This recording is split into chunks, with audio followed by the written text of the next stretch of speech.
Hi, good morning everyone. Uh, this is the second video.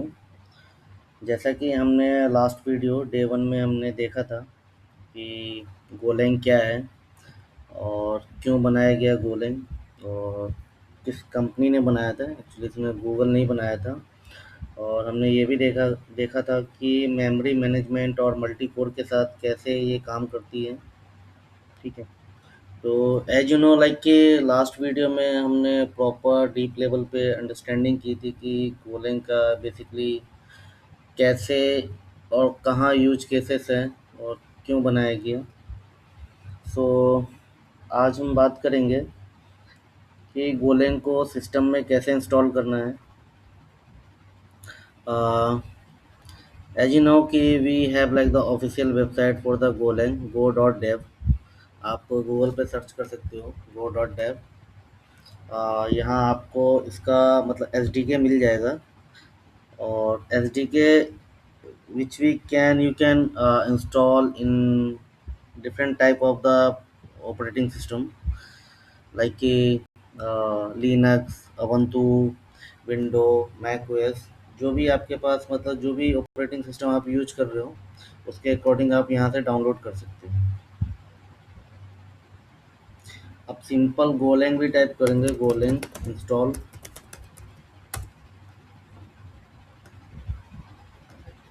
तो आपको first link ही मिलेगा कि गोलैंग को कैसे इंस्टॉल करना है।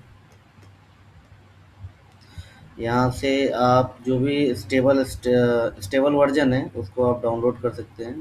बेसिकली मेरा ऑपरेटिंग सिस्टम ubuntu है तो ये ऑटोमेटिकली फेच कर लेता है कि कौन सा ऑपरेटिंग सिस्टम है अभी आपके सिस्टम में, तो उसके अकॉर्डिंग ये दिखाता है। जब आपके पास विंडो होगा विंडो के लिए आप ये MSI डाउनलोड कर सकते हैं और एप्पल के लिए ये है। एंड एप्पल मैक ओएस जो भी आर्किटेक्ट पर डिपेंड करता है। लिनक्स का डिस्ट्रीब्यूटेड सिस्टम सेम ही है, चाहे लिनक्स ही बोलते हैं हम एक्चुअली, चाहे ubuntu हो या फोरिडा हो या कोई और भी हो। तो आप यहाँ से डाउनलोड करके इंस्टॉल कर सकते हैं इजीली। और इंस्टॉल करने के अगर आप विंडो में इंस्टॉल कर रहे हैं तो ये इजीली इंस्टॉल हो जाएगा, ऑटोमेटिकली पास सेट कर लेगा। बट फॉर ubuntu के लिए आपको सोर्स इंस्टॉलेशन की ज़रूरत पड़ेगी। कैसे इंस्टॉल करते हैं?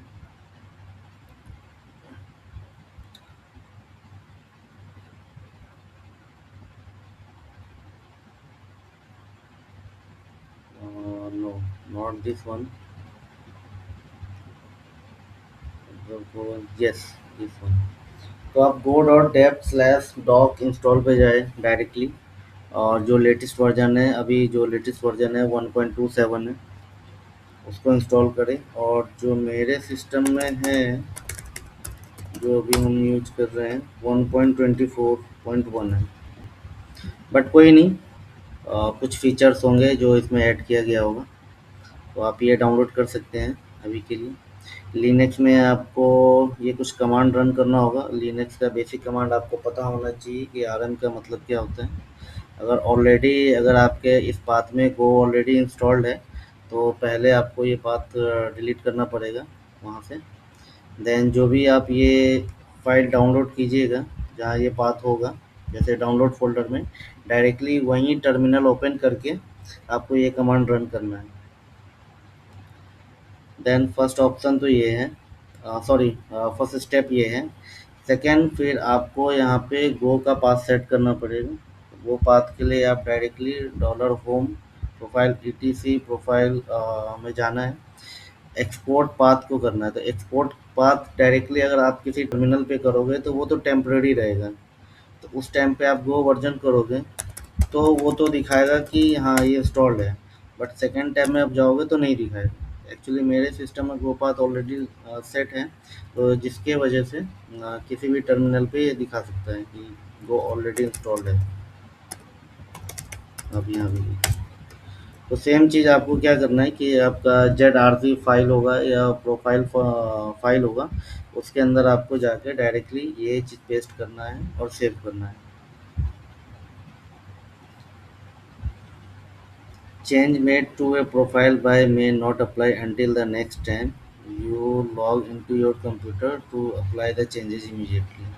just run the shell command directly or execute them from the profile using a command such as source। ये बस आपको source command फिर रन करना पड़ेगा। एक उस प्रोफाइल डॉट प्रोफाइल फाइल के अंडर में ये आपको ऐड करके देन आपको ये रन करना पड़ेगा सेव करने के बाद। ठीक है, तो ग्लोबली ये आपका पाथ जो होगा सेट हो जाएगा। या किसी मतलब लिनक्स है तो बेस एचआरसी होगा, या ubuntu है तो आपका प्रोफाइल ही होगा। अगर आप मैं बात करूँ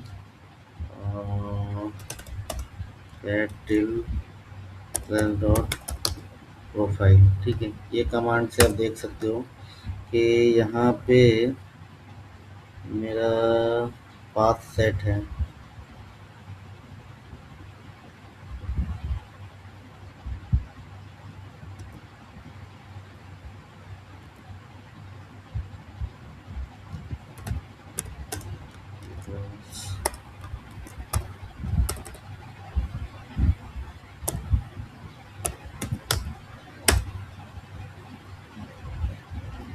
ठीक है, इसमें कुछ नहीं, बस आपको कुछ नहीं करना है, इस फाइल को ओपन करके आपको वो पाथ बस सेट कर देना है, दैट्स इट। फिर आपको अब चेक करना है कि गो इंस्टॉल हुआ है नहीं, तो आपको ये कमांड रन करना पड़ेगा गो वर्जन डायरेक्टली। तो एक्चुअली मेरे सिस्टम में ऑलरेडी इंस्टॉल्ड है, तो मैं अभी इसमें इंस्टॉल नहीं कर रहा हूँ, बट अगर कुछ प्रॉब्लम होता है तो आप कमेंट कर सकते हो, या इंस्टॉल करने के टाइम या तो इंस्ट्रक्शन आप देख लो या यूट्यूब से भी आपको मिल जाएगा। एक्चुअली मेरा मेन पर्पस है एक्चुअली कि गोलैंग सिखाना, ओके। बाकी ये इंस्टॉल करना something you need to be debug from your end, okay, it's self from the googling. तो आपको ये समझ में आ गया, ठीक है, कि इंस्टॉल कैसे करना है। ये आपके पास लिंक है, लिंक में शेयर कर दूंगा, आप डायरेक्टली यहाँ से इंस्टॉल कर सकते हैं, ठीक है। देन सेकंड थिंग कि अब हम बात करेंगे गो इंस्टॉल हो गया। अब गो इंस्टॉल होने के बाद हमें प्रोग्राम कैसे लिखना है, ठीक है। प्रोग्राम का मेन फंडामेंटल कहाँ से स्टार्ट होता है, पैकेज क्या होते हैं, इंपोर्ट क्या होता है, फंक्शन क्या होते हैं, मेन फंक्शन क्या होता है, ठीक है। तो इसके बारे में हम जानेंगे इंटरनल लेवल पे कि इसका यूज केस क्या है, और क्यों पैकेज ही यूज होता है, पैकेज कीवर्ड ही क्यों यूज होता है, इंपोर्ट कीवर्ड ही यूज क्यों होता है, ठीक। और एफ यू एन सी ही शॉर्ट में क्यों यूज होता है गोलैंग में, फंक्शन ही यूज क्यों नहीं होता, क्योंकि बाकी पुराने लैंग्वेज में फंक्शन को पूरा ही वर्ड डिक्लेयर करना पड़ता था, function F U N C T I one. But Golang में इसका यूज शॉर्ट कर दिया गया F U N C, just only short form में। और फिर हम देखेंगे कि कैसे ऑन रन टाइम पे इसको एग्जीक्यूट करते हैं किसी प्रोग्राम को, और प्रोडक्शन लेवल पे कैसे एग्जीक्यूट करते हैं, रन करते हैं, वो भी हम देखेंगे कैसे बनाते हैं। तो हमने ये समझ लिया कि गोलैंग एसडीके कैसे इंस्टॉल करना है, आपको ये लिंक मिल जाएगा। विंडो मैक लिनक्स में कैसे इंस्टॉल करना है, ठीक है। अब लिनक्स में हम जैसे कि हम टर्मिनल होता है हमारे पास, तो वैसे ही विंडो में हमारे पास सीएमडी होता है, कमांड प्रॉम्प्ट, राइट, सीएमडी। तो ये आपको समझ में आएगा, गो वर्जन आप चेक कर लोगे इंस्टॉल करने के बाद। और ईजी वे में अगर आपको कोड लिखना है तो ये एक्चुअली दो two way we can write the code, okay. First of all like कि अगर विंडो है तो आप डायरेक्टली टेक्स्ट फाइल में डॉट गो एक्सटेंशन बना के किसी भी प्रोग्राम को लिख कर एग्जीक्यूट कर सकते हो। बट ubuntu में आपके पास already inbuilt some like default tools होते हैं, मतलब एडिटर्स होते हैं, जिसका भी यूज कर सकते हो आप, जैसे वीम हो गया, नैनो हो गया, इसका यूज कर सकते हो। बाकी as a professionally I think industry are using V S code, क्योंकि यहाँ पे बहुत सारे एक्सटेंशन मिल जाते हैं, तो वो भी बेटर रहेगा। तो आप ट्राई करना कि पहले वी एस कोड से ही स्टार्ट करें।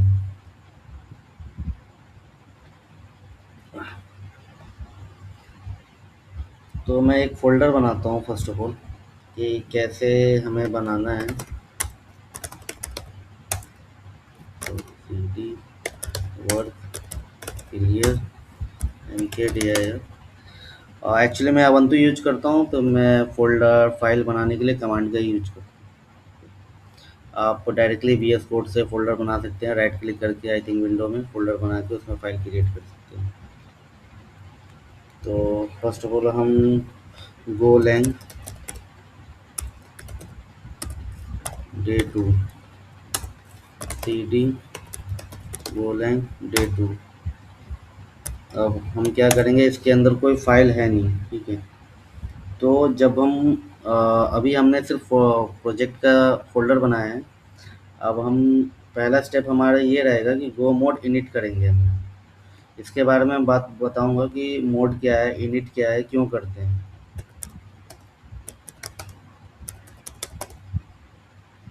इनिट करने के बाद आप जैसे अब कोई नाम दे दीजिए, माई ऐप। तो आपको एक गो डॉट मोड फाइल मिल जाएगा यहाँ पे। Basically go dot mode file का क्या काम है, ये एक प्रोजेक्ट का रूट ट्रैक है। मतलब जो भी हम एक्सटर्नल फाइल मतलब लाइब्रेरीज को यहाँ इंपोर्ट करते हैं या इंस्टॉल करते हैं, तो वो ट्रैक करता है ये गो मोड फाइल। तो मेनली इसका यूज केस यही रहता है कि जितने सारे भी हम एक्सटर्नल लाइब्रेरी किसी प्रोजेक्ट में इंस्टॉल करते हैं, तो उनका ये ट्रैक रखता है, वर्जनिंग करता है कि पहले अब वर्जन V1 था, but after same library V2 में अपग्रेड हुआ है, तो फिर हम उसको इंस्टॉल करते हैं इधर। तो इसलिए इसका यूज होता है गो डॉट मोड। और एक तरह से ये वो प्रोजेक्ट का रूट है, ठीक है। अब हम स्टार्ट करते हैं, एक बेसिक कोड लिखते हैं। तो पहले मैं एक डॉट गो फाइल बनाता हूँ, टच। अबंतु में टच का यूज होता है, चाहे लिनक्स हो अबंतु हो, टच का ही यूज होता है फाइल बनाने के लिए। फोल्डर बनाने के लिए हमने एम के डी आई यूज किया था। तो मैं एक बनाता हूँ main dot go. Main dot go आप मतलब फाइल का नाम कुछ और भी रख सकते हैं, सर्वर डॉट गो। बट एक स्टैंडर्ड वे में कभी भी किसी फाइल का नाम रखना चाहिए, किसी भी लैंग्वेज का अगर कोई प्रोजेक्ट। अब जैसे हमारे पास ये फाइल बन गई है। अभी मैं वी एस कोड का यूज नहीं करूँगा। अभी मैं अपना डिफ़ॉल्ट एडिटर का यूज कर रहा हूँ, नैनो का। पहले एक सैंपल प्रोग्राम बनाते हैं, उसके बाद मैं एक्सप्लेन करता हूँ कि क्या क्या है और क्यों क्या यूज केस है और क्यों डिक्लेयर किया गया।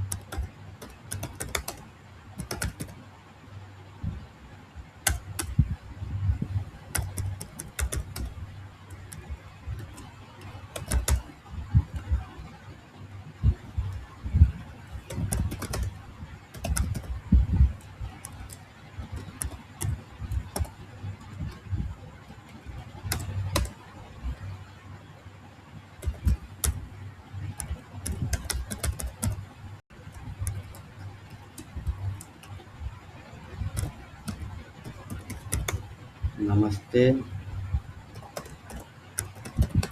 गोलैंग डे टू, ठीक है। अब इस प्रोग्राम को समझते हैं, बहुत ही सिंपल प्रोग्राम है, ठीक है। पैकेज मेन डिक्लेयर किया है, import F M T function जो हमारा मेन फंक्शन है, उसके अंदर एक प्रिंट एलन कर रहे हैं, प्रिंट करवा रहे हैं आपको। एज यू नो, लाइक कि आपको पता होगा कि प्रिंट एलन स्कैन एलन क्या होता है, ठीक है। प्रिंट एलन कोई जो न्यू लाइन को प्रिंट करेगा एलन की वजह से।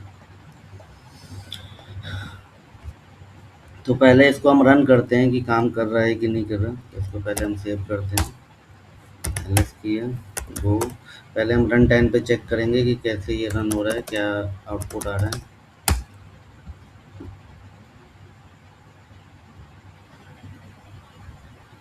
तो हमारा प्रिंट हुआ नमस्ते Golang day to, right.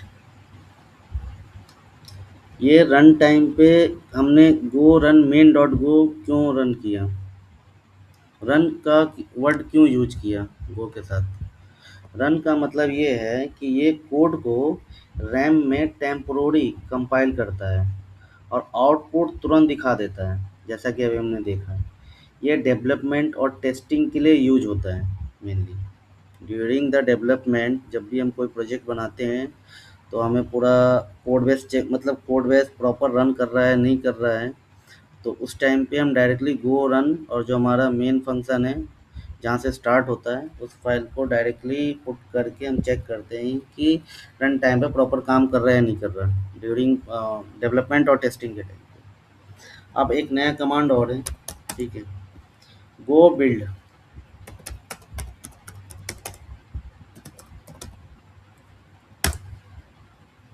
Go build main dot go.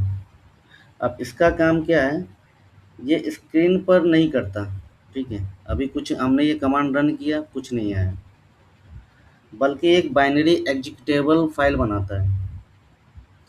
जैसे कि अभी हमारे लिनक्स में ये डॉट मेन फाइल बनाई है, राइट, ये बाइनरी फाइल है, इसको एल करके देख सकते हो, बाइनरी फाइल है। अगर इस सेम प्रोग्राम को अगर हमने वहाँ बिल्ड किया होता है विंडो में तो डॉट ई एक्सी फाइल बनता। तो डॉट ई एक्सी फाइल आप जानते हो कि एग्जीक्यूटेबल फाइल होता है जो इंस्टॉल करते हैं सॉफ्टवेयर को, राइट। अब इसको रन कैसे करते हैं, लिनक्स में आप डबल क्लिक करोगे रन हो जाएगा, सॉरी, विंडो में डबल क्लिक करोगे रन हो जाएगा, बट लिनक्स में डॉट स्लैश मेन करके करना पड़ता है, देखो प्रिंट हो। तो बाइनरी का यूज केस तब हम करते हैं जब हमें इस फाइल को एक सिस्टम से दूसरे सिस्टम में ट्रांसफ़र करना हो, transfer as a like scene कि दूसरे सिस्टम में हमें रन करना हो। अभी हमारे इस लोकल पे चल रहा है लेकिन प्रोडक्शन पे रन करने के लिए इसको वहाँ ट्रांसफ़र करना होगा, बाइनरी फाइल को ट्रांसफ़र करना होगा। जैसे कि आप कोई गेम है तो डाउनलोड करते हो, डॉट एक्सी फाइल डाउनलोड होता है, तो डॉट एक्सी फाइल को आप डाउनलोड करते हो सर्वर से, आपके सिस्टम में आता है, फिर उसको रन करते हो, फिर वो गेम रन होता है, राइट। तो सेम चीज़ इसमें है। अब यहाँ पे आपको ये तो समझ में आ गया, ठीक है, कि रन कैसे करते हैं, बिल्ड कैसे बनाते हैं, बिल्ड का क्या काम है, बाइनरी क्या है, ऑन रन टाइम पे रन कैसे होता है। आई होप कि यहाँ तक आपको समझ में आया होगा। बट द थिंग इज़, अब हम चलते हैं प्रोग्राम को देख चेक करते हैं कि प्रोग्राम का क्या काम था।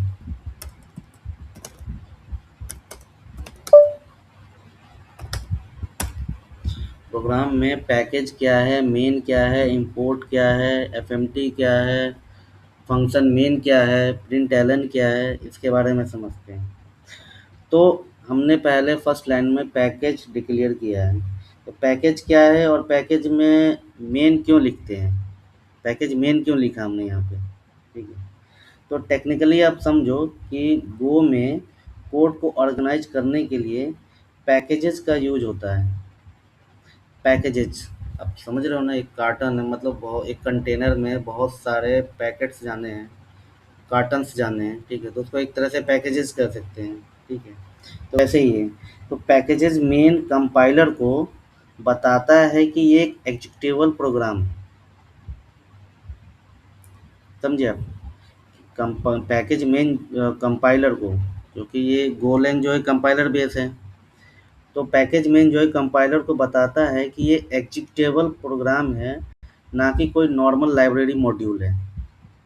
आप धीरे धीरे समझो कि नॉर्मल लाइब्रेरी मॉड्यूल क्या होता है। जब हम कोड बेस को और थोड़ा बड़ा करेंगे नेक्स्ट लेक्चर में, तब आपको और समझ में, डीपली समझ में आएगा। तो अभी तक यहाँ तक आपको ये समझ में आएगा पैकेज को क्यों डिक्लेयर किया गया है, तो पैकेज क्या है। आप रियल लाइफ में आप एक सोचो, इसी का एक एग्जांपल देता हूँ कि सोचो एक स्कूल में अलग अलग क्लासेस हैं, जैसे क्लास 1, क्लास 2, क्लास 3, क्लास 10 तक, ओके। अगर टीचर क्लास 10 में जाकर बोले राहुल स्टैंड अप, तो सिर्फ क्लास 10 का ही राहुल स्टैंड अप होगा, राइट। सेम चीज़ यहाँ भी है, पैकेज मेन आपको स्कूल का मेन एंट्रेंस गेट है, जहाँ से पूरे स्कूल का कंट्रोल, जहाँ से पूरे स्कूल का कंट्रोल वहाँ से चलता है, राइट। तो पैकेज मेन का यही काम है, ठीक है, main gate, main pillars, main gate, we can say that. आपको पैकेज यहाँ तक समझ में आ गया होगा। बाकी आप और भी पैकेज के बारे में जानना है तो आप क्वेश्चन कर सकते हो कमेंट्स में, अगर समझ में नहीं आया है तो, ठीक है। और भी डीप रिसर्च करना है तो आप गूगल भी कर सकते हो कि कुछ आपको वहाँ मिल जाएगा कि पैकेज क्या है। वैसे आई थिंक इतना एक्सप्लेन करने के बाद तो समझ आ जाना चाहिए, ठीक है। अब हम एक्सप्लेन करते हैं इंपोर्ट। इंपोर्ट क्या है? तो आपको पता होगा इंपोर्ट एक्सपोर्ट। इंपोर्ट का मतलब कहीं से किसी चीज़ को लेके आना, एक्सपोर्ट का मतलब है यहाँ से कहीं कुछ भेजना, राइट? तो टेक्निकली में इंपोर्ट का यूज दूसरे पैकेजेज, स्टैंडर्ड लाइब्रेरी या थर्ड पार्टी लाइब्रेरी के फीचर्स अपने कोड में लेकर आते हैं। फिर उस लाइब्रेरी के अंदर बहुत सारे फंक्शंस मेथड होते हैं जिसका यूज हम अपने इस प्रोग्राम में करते हैं। जैसे कि अभी हमने एक लाइब्रेरी एफएमटी लिया है, ठीक है? तो एफएमटी को हमने यहाँ पे इंपोर्ट किया। अब FMT we can say that कि ये एक तरह से पैकेज ही है, ठीक है? उसके अंदर बहुत सारे सब पैकेजेस होंगे, उस पैकेजेस के अंदर बहुत सारे मेथड, फंक्शंस, वेरिएबल्स होंगे जिसका यूज केस यहाँ होगा हमारे प्रोग्राम में।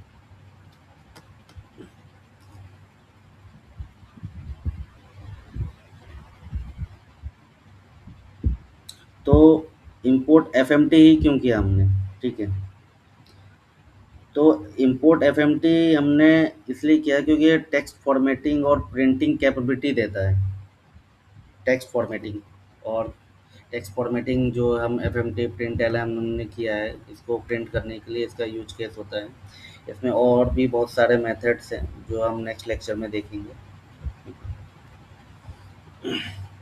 और रियल लाइफ एग्जांपल के बारे में बताऊं इससे रिलेटेड इंपोर्ट का, सोचो आप घर पर पिज़्ज़ा बना रहे हो, ठीक है? अगर घर पे आप पिज़्ज़ा बना रहे हो तो आपके पास कुछ सम मटेरियल्स होंगे, ठीक है? उसको बनाने के लिए जैसे ब्रेड और व्हाटएवर लाइक जो भी होगा, लेकिन आपको उस पे एक्स्ट्रा एक्स्ट्रा चीज़ डालने के लिए जैसे चीज़ हो गया, सॉस हो गया, वो आपको मार्केट से लेकर आना पड़ेगा, ठीक है? तो आपको वो इंपोर्ट करना पड़ेगा इसको पूरे बिल्ड करने के लिए, पिज़्ज़ा को बिल्ड करने के लिए। तो एफएमटी क्या हो गया, वो हो गया आपका चीज़ हो गया, सॉस हो गया, ठीक है?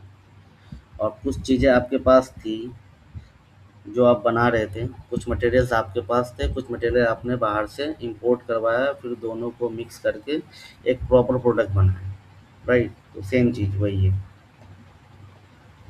अब फंक्शन मेन क्या है? इसको एफयूएनसी नहीं पढ़ते, इसको फंक्शन ही बोलते हैं बोलेंगे, ठीक है? तो फंक्शन मेन क्या है? कोड यहाँ से ही क्यों एग्जीक्यूट होता है? ये भी क्वेश्चंस होते हैं। Just like for the beginner के लिए तो ये क्वेश्चन हो सकते हैं, और एक्सपीरियंस के लिए maybe he know like that कि he already work on that C C plus plus और Java, maybe some basics knowledge anyone having, तो he know like about that like the function main. तो technically में main function आपके program का entry point है। जब आप गो run चलाते हो तो गो रन टाइम सबसे पहले पैकेज मेन के अंदर वाले फंक्शन मेन को ढूंढता है और वहाँ से लाइन बाय लाइन एग्जीक्यूशन शुरू करता है। एग्जीक्यूशन फ्लो करने का क्या स्टेप है? जैसे कि ऑपरेटिंग सिस्टम वो एग्जीक्यूटेबल को मेमोरी रैम में लोड करता है पहले। जो हमारा ऑपरेटिंग सिस्टम है, जो हमारा हमने बाइनरी फाइल बनाया या रन टाइम पर रन करते हैं, उस टाइम पे प्रोग्राम को क्या करता है, रैम में लोड करता है। वो रन टाइम पैकेज मेन को लोकेट करता है। रन टाइम पे जब हमने कोड को रैम में डाला तो उस टाइम पे वो चेक करता है कि पैकेज मेन कोड कहाँ पे है, फिर फंक्शन मेन को कॉल करता है। कोड के ख़त्म होने पर प्रोग्राम टर्मिनेट और क्लोज हो जाता है। तो यही 4 स्टेप होते हैं। अब जैसे रियल लाइफ एग्जांपल सोचो कि सोचो आप किसी पार्क में हैं, जाते हो, ठीक है? सोचो आप किसी पार्क में जाते हो, पार्क में 50 राइड्स हैं, लेकिन आपको पार्क के अंदर एंटर होने के लिए मेन गेट से ही गुजरना पड़ेगा। तो वैसे ही सीन है। अब जैसे इसमें मैं बहुत सारे प्रिंट एलन कर दूँ, ठीक है? लेकिन आप और भी फंक्शंस या मेथड्स को यहाँ पे कॉल करूँ, लेकिन उस मेथड्स उस फंक्शन के अंदर जाने के लिए भी मेन एंट्री पॉइंट तो यही है, मेन फंक्शन। इसलिए कोई भी प्रोग्राम का एग्जीक्यूशन मेन से ही स्टार्ट करते हैं। अब ये क्वेश्चंस नहीं होने चाहिए कि मेन ही क्यों बनाया, कुछ और क्यों नहीं बना दिया, राइट? तो जो भी स्टैंडर्ड चलता आ रहा है, सी, सी प्लस प्लस, जावा या उससे भी बहुत पुराने लैंग्वेज को बोल फोर्टन थे, ठीक है। तो सेम स्टैंडर्ड रूल्स अभी भी सेम वे में फॉलो किए जा रहे हैं, ताकि जो जिनको जावा आता है उनको गोलैंग भी समझ में आ सके इजीली इजीली। अब एक क्वेश्चन और हो सकते हैं कि मेन फंक्शन ही पूरे एप्लीकेशन को रन करने का अकेला रिस्पॉन्सिबल होता है। ये क्वेश्चंस आपको इंटरनेट पे भी सर्च करना है, क्या मेन फंक्शन ही रिस्पॉन्सिबल है इस पूरे एंटायर प्रोजेक्ट को रन करने का। तो टेक्निकल में इसमें यस भी है, नो भी है, ठीक है। अगर मैं यस की बात करूं तो इंजन स्टार्ट करने की रिस्पॉन्सिबिलिटी मेन की होती है। और नो की बात करूं तो बड़ी प्रोडक्शन एप्लीकेशन में मेन सिर्फ इनिशियल कॉन्फ़िगरेशन, जैसे database connection, server port, binding setup करता है, और बाकी काम अलग अलग पैकेजेस फंक्शन को हैंड ओवर कर देता है, ठीक है। जैसा कि मैंने बताया भी कि इसके अंदर और सारे भी हम फंक्शन मेथड को कॉल कर सकते हैं inside of the main function. I hope कि यहाँ तक समझ में आया होगा, ठीक है। अगर एक बार में समझ में नहीं आया तो आप वहाँ पे स्टॉप करके फिर से आप सुने, वहाँ पे रिपीट करें फिर सुनिए, ठीक है। मेरे बोलने में हो सकता है कि थोड़ा प्रॉब्लम हो, ठीक है। प्रॉब्लम नहीं, लेकिन रुक रुक के बोलने में, ठीक है, क्योंकि मैं मतलब चीज़ों को डीप लेवल पे समझाना चाह रहा हूँ, ठीक है, जो इंटरव्यू लेवल तक काम आए। लोग है तो बहुत छोटा सा प्रोग्राम है, ठीक है, ठीक है। But package import function main, FMT क्या है, प्रिंट एलन क्या है, ठीक है, इस सब को समझना बहुत ज़रूरी है डीप लेवल पे। क्या यूज केस है, मतलब क्वेश्चनिंग होने चाहिए अगर आप बिगनर हो तो, या एक्सपीरियंस भी हो किसी अदर लैंग्वेज में इसमें स्विच कर रहे हो, तो ये क्वेश्चनिंग होनी चाहिए। तो जैसे मैंने मेन फंक्शन जो है वही रिस्पॉन्सिबल नहीं है पूरे प्रोग्राम को एग्जीक्यूट करने के लिए, रन करने के लिए, ठीक है। अगर मैं इसका एक रियल लाइफ एग्जांपल दूँ सिंपल सा, जैसे मान लो एक फिल्म डायरेक्टर शूटिंग पर डायरेक्टर जस्ट एक फिल्म डायरेक्टर है, ठीक है, as a main function. Shooting पर डायरेक्टर आकर बोलता है एक्शन, ठीक है। डायरेक्टर ने बोला शूटिंग पे आकर एक्शन, वो खुद कैमरा या लाइटिंग नहीं संभालता, राइट, डायरेक्टर। उसके लिए भी लाइटिंग पर्सन अलग होगा, कैमरा पर्सन अलग होगा, ठीक है। लेकिन शूटिंग शुरू करवाने का रिस्पॉन्सिबल उसी का होता है, director. He has to given the instruction as a like action, for that action having multiple person are there, okay, so they can do it like the some other responsibility having, like a lighting person having on responsible, camera on responsible, actor having like the on like responsibility, right। तो वही चीज़ है।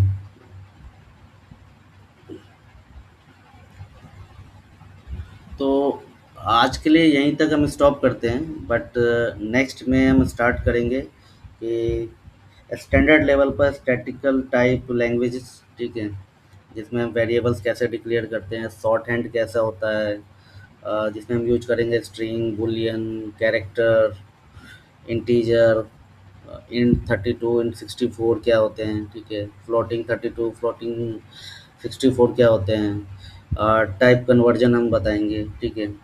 इसके बारे में हम next video में इसको start करते हैं, ठीक है, नहीं तो ये वीडियो लंबा हो जाएगा। आई होप कि आपको समझ में आया होगा, और बाकी अगर कुछ समझ में नहीं आया तो आप कमेंट कर देना। As soon as possible I can give you like the answer. और समझ में अगर थोड़ा वीडियो में अगर कुछ गैप लगे अगर बोलने में, ठीक है, you can stop there, okay, उसको दोबारा रिपीट करके सुनो। That's it, thank you.